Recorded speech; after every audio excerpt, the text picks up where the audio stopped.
Mapagpalang araw sa lahat ng iyong masugid na mga tagapakinig, Sir Caspar. Nang minsang narinig ko ang iyong mga salaysay patungkol sa mga aswang, ay naisipan kong ipasulat sa aking apo ang minsang pangyayari kung saan dalawang mata ko mismo ang nakasaksi kung paano mag-ibang anyo at manalasa ang aswang.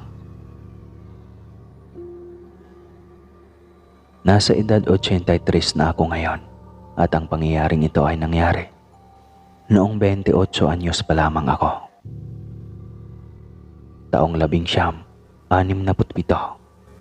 o 1967. Nagdadalang tao ako noon sa ikatlo kong anak. Pero bago yon, itago mo na lamang po ako sa pangalang Matutina. Hindi ko tunay na pangalan. Bale 3 na nga pala kaming naging asawa ng mahal kong si Panyong. Sa unang asawa, may 5 anak na ito. Sa ikalawa ay may 3.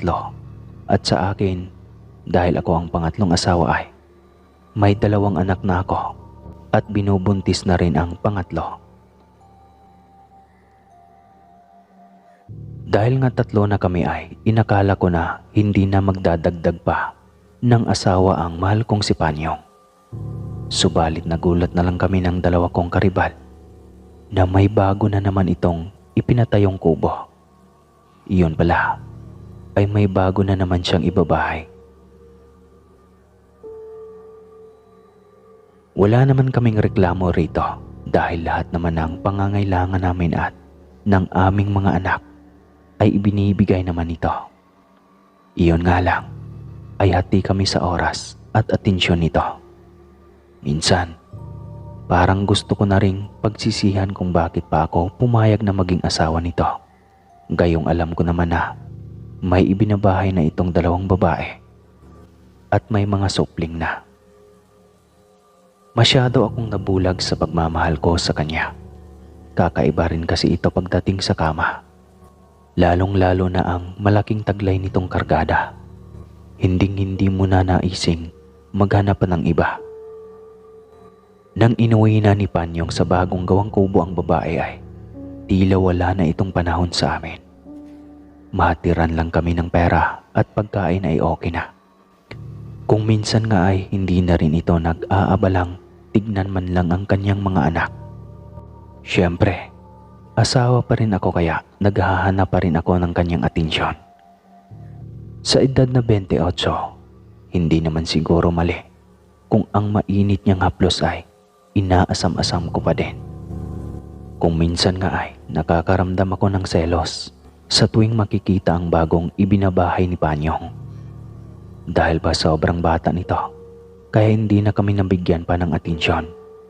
Lalo na ako na may kalakihan na rin ang umbok ng tiyan. Pinilit ko na lamang tiisin ang aking nadarama at nanatiling tahimik sa lahat. Ayaw kong malaman ni Panyong na may tampo ako sa kanya. Natatakot akong palayasin niya at baka mawalan pa ng ama ang aking mga anak. Kabilugan noon ng buwan, mag-isa lamang ang pang-4 na asawa ni Panyong dahil doon ito sumiping sa unang asawa niya. Magtatabi lang lahat ng aming mga bahay kaya hindi rin mahirap para kay Panyong na magpalipat-lipat ito. Alas 8 na yata ng gabi noon nang bigla akong magising sa alulong ng aso mula sa aming silong. Dahil kawayan lang naman ang aming sahig ay maliwanag ang buwan sa labas ay kitang-kita kung saan nakatingin ang aking alagang aso. Sa kubo iyon ng pang-4 na asawa ni Panyong.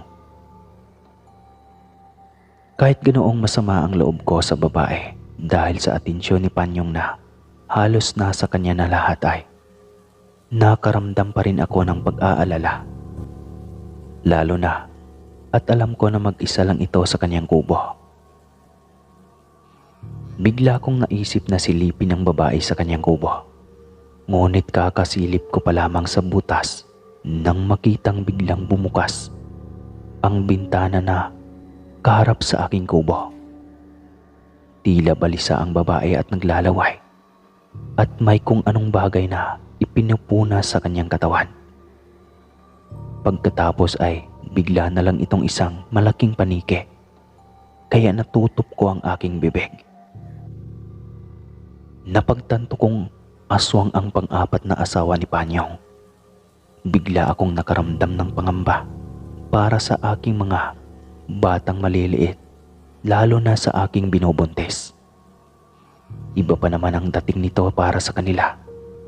Tila naaadik sila sa amoy nito dahil para itong hinog na langka sa kanila. Mabuti na lang at madilim sa loob ng kubo kaya hindi niya ako nakita na nakasilip. Nakita ko kung paano ito lumipad pa itaas hanggang sa tuluyan na ngang nawala sa aking paningin. Halos hindi ako nakatulog ng mga sandaling iyon. Nagmatsyag na lang ako kung anong oras babalik ang babae at baka hindi ko mapaghandaan at kami na pala ng mga anak ko ang punterya ng aswang. Madaling araw na nang maramdaman ko ulit ang mga iyak ng aso. Ilang sandali pa ay isang pagbagsak ang aking narinig mula sa likod ng bahay. Hindi na ako nag-aksaya pang bumangon. Alam ko na kaagad kung sino iyon. Si Caridad, ang pang-apat na asawa ni Panyong. Ilang saglit lang ang lumipas ay narinig ko na kaagad ang langit-ngit ng kanyang pintuan na yari rin sa kawayan. Napabuntong hininga na lamang ako, kasabay ng pag-aalala para sa kaligtasan ng aming mga anak, lalo na sa ipinagbubuntis ko. Paano kung hindi na nito matiis na lumayo dahil nariyan lang ako sa kanyang tabi at sobrang bango na. Kinaumagahan nun, 5:00 pa lang ng umaga nang hatiran ako ng pandibisaya ni Susing, ang unang asawa ni Panyong. Marunong kasi siyang magluto nito at ito ang paborito naming pamaris sa aming sara-sara o iyong tinatawag na corn coffee na kadalasang pampainit ng tiyan tuwing umaga. Ewan ko lang kung uso pa bang yun ngayon. Kahit paano ay hindi naman kami nag-aaway at nag-iinggitan. Nagkakaintindihan kami sa lahat ng bagay. At kahit may pagkakataon minsan na hindi kami magkakasundo sa mga bagay-bagay ay napag-uusapan rin naman namin. Akala ko aalis na ito agad pagkahatid ng tinapay. Ngunit nagtaka ako nang tinignan ako nito ng may panghuhusga. "Sosing, anong klaseng titig yan? May inaakusa ka ba sa akin?" Walang pag-aatubiling tanong ko sa kanya. Kasi, may narinig akong may bumagsak din sa tapat ng inyong likod bahay.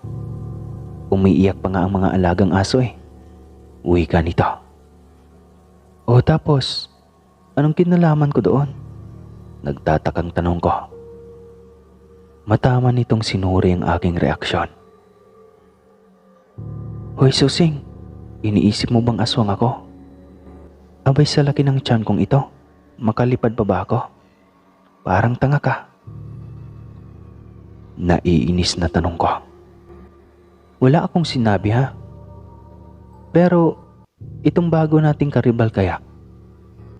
Tanong nito na ang tinutukoy ay ang bagong asawa ni Panyong na si Caridad. Natigilan ako sa sinabi nito, ngunit wala rin akong balak na ibunyag ang nalalaman kong katauhan ng isa. Hindi naman sapat na katibayan ang sabihin ko lang na nakita ko itong nagpalitan niyo at lumilipad. Baka mapasok pa ako sa mental nang wala sa oras. Isa pa, marami nang nagbayad ng danyos dahil sa maling paratang, lalo na kung tatanungin ka ng katibayan at wala kang maipakita. Siyempre, sinong halimaw ba ang lalabas sa ganoong katauhan kung alam nilang ikakasira din iyon ng kanilang pagkatao? Napailing na lang ako sa tanong na iyon ni Susing. Hindi ko alam, at isa pa, mali pa rin ang mag-akusa ng katulad nating tao. Alalahanin nating may puso rin sila na nasasaktan katulad natin. Wala naman siguro ang may gusto na maging aswang, hindi ba? Tanong ko rito, kaya tumahimik ulit ito. Iyon nga nakakatakot lang kasi. Unang pagkakataon na may napadpad na aswang dito sa atin. Kausapin kaya natin si Panyong. Uwi ka nito, kasabay ng pagbaba ni Caridad sa hagdan. Kakaiba ang tingin nito sa aming dalawa ni Susing. Parang galit pero pinipigilan at pinilit ngumiti. Bumaba ito ng kanyang kubo at nagtungo sa aming gawi. Ang aga niyo naman sa tsismis. Anong meron? Sunod-sunod na tanong nito, kaya para akong nanigas sa aking pagkakaupo sa gilid ng pinto. Wala naman edad. May namataan lang akong isang aswang kagabi. Alam mo na, dati naman kasi nung kami lang tatlo ang narito, wala namang aswang na gumagala rito. O nang beses lang nangyari kagabi iyon. Wika ni Susing na nagpakaba sa akin. Mukha kasing may laman ang binitawan nitong salita. Ay, ganoon? Ibig mong sabihin ako ang aswang? Galit na tanong ni Caridad kay Susing habang pasulyap-sulyap sa maumbok kong tiyan. Wala akong sinasabi na ikaw ang aswang, pero kung tinatamaan ka ay malamang oo. Nakangising wika ni Susing. Ano ba kayo? Huwag na nga kayong magsagutan riyan. Walang aswang sa atin. Baka napadaan lang yung aswang. Alam niyo naman na buntis ako at mabango sa kanila. Wika ko na lamang upang hindi na sila humantong sa away. Sige na Susing, umuwi ka na sa inyo at baka gising na si Panyong. Utos ko pa sa isa. Sinunod naman ako nito. Kaagad itong tumalima at sinundan pa ito ng tanaw ni Caridad na tila ba galit na galit siya kay Susing. Caridad, sa iyo din itong kalahati ng tinapay na bigay ni Susing. Masarap ito pamaris ng kape. Pag-aalok ko, sabay abot ng pandi Bisaya. Nilapag ko na lamang ang palanggana na may lamang tinapay dahil wala talaga itong planong kumuha. Tuluyan na rin itong tumalikod at umakyat na ng kanyang kubo. Ilang sandali pa ay naaamoy ko na ang niluluto nitong pritong karne. Sa aming apat, ito lang din ang palaging may karne, pero hindi naman nakikitang bumibili sa baryo. Palagi namang dala ni Panyong ay isda lang at hati kaming apat. Hanggang sa kabuwanan ko na noon, kaya araw-araw na nasa akin si Panyong. Magdadalawang linggo na siyang lagi ay umuuwi sa akin. Gusto kasi nitong nariyan siya sa oras na magpasakit ako. 11:00 noon ng isang gabi nang bigla akong magising sa sobrang sakit ng tiyan. Doble sa pasakit dahil manganganak. Para na akong mamamatay dahil ramdam ko ay parang dinudukot ang bata sa loob ng aking tiyan. Ay, Panyong, hindi ko na kaya. Sigaw ko noon ng ubod lakas, kaya napabalik ko si Panyong at diretso sa pagtayo. Maging ang panganay kong anak ay nagising din dahil naalimpungatan ito. Kasabay noon ang pagbagsak na huni ng tiktik, kaya napamura si Panyong at kinuha ang kanyang sinaunang armas. Nanaog siya ng silong at hinanap ang nilalang na gustong pumatay sa akin at sa aming anak. Nawala na ako ng malay sa sobrang sakit ng tiyan. Ang narinig ko noon ay ang iyak ng aking panganay habang yumayakap sa akin. Mama, gumising ka. Ang huling sinabi niya bago tuluyang nawala ang aking kamalayan.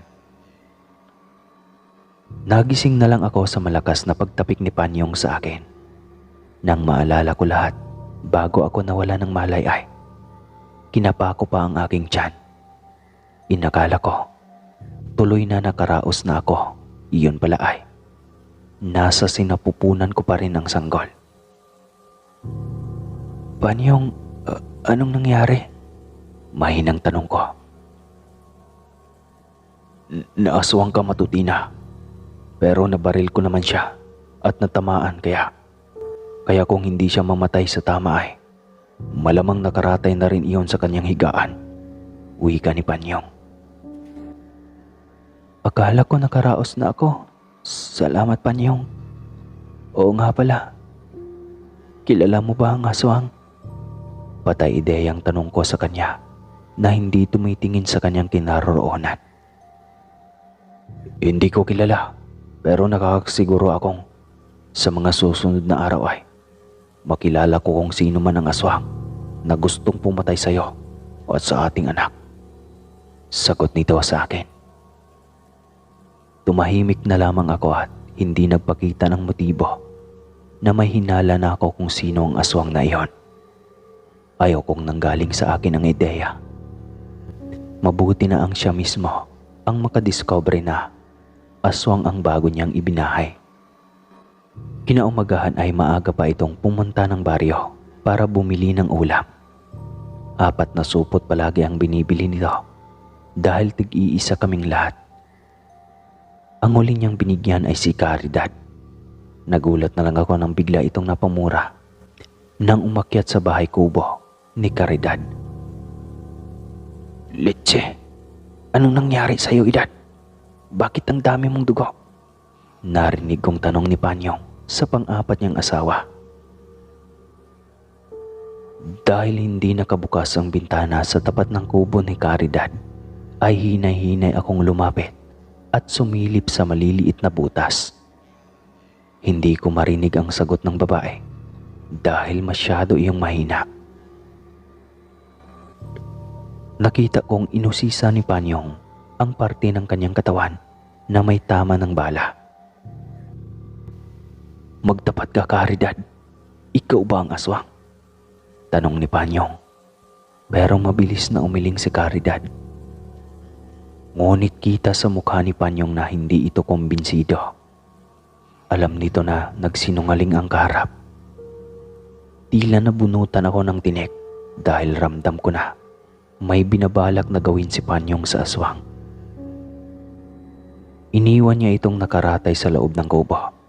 Bumalik ito sa aking kubo at umupo sa aking hagdanang yari sa kawayan.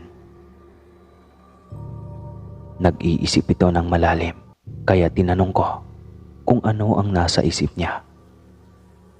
Umiling lamang ito na halatang may inililihim, ngunit ang hindi niya alam ay mas nauna ko na iyong nalaman. Kinahapunan bago magdilim ay nagsindi ito ng kamangyan. Sinadya nitong pausukan ang buong bintana na katabi ni Caridad. Alam ko na kaagad ang gustong malaman nito, kaya nagmatsyag rin ako kung ano ang susunod na posibleng mangyari. Ilang sandali pa narinig ko ang panaghoy ni Caridad sa kabilang kubo. Nagmadaling nilapitan ni Panyong ang nakaratay niyang pang-4 na asawa. Habang kanlong ko ang aking 2 taong anak, sumilip ako sa maliit na butas at kitang-kita ko mula sa bintana nito ang kakatuwang pag-ibang anyo ni Caridad. Humiyaw ito na tila nasasaktan at unti-unting may 2 malalaking bukol ang tumubo mula sa likod nito. Humaba ito hanggang napunit ang suot nitong damit. Naging pakpak ito at tinubuan pa ng balahibo. Kitang-kita ko rin ang pagkagulat ni Panyong na tila hindi makagalaw sa kanyang kinatatayuan.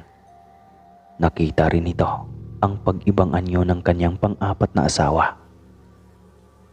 At tila hindi ito makapaniwala sa kanyang nasaksihan. Bigla itong lumipad, dumaan sa bintana na nasa harap ng aking bahay kubo. Ang huni nito ay galit na gustong manugod. Ngunit lumayo na lamang ito dahil hindi matiis ang amoy ng insenso. Bumalik si Panyong sa aking bahay. Natulala ito. Pero nakakuyom ang kamay na tila ba galit at walang pagbuntungan. Bakit ganyan ang mukha mo? Ngayon alam mo na, sa di mo pagkontento sa asawa ay nakahanap ka ng halimaw. Walang gatol na tanong ko.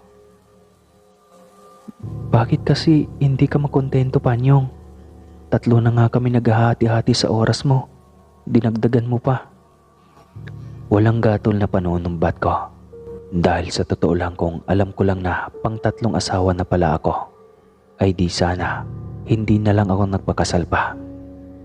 Pero huli na kasi nang mapagtanto na may 2 na pala itong asawang nauna. Noong una ay hindi ko matanggap na may kahati ako sa kanyang oras.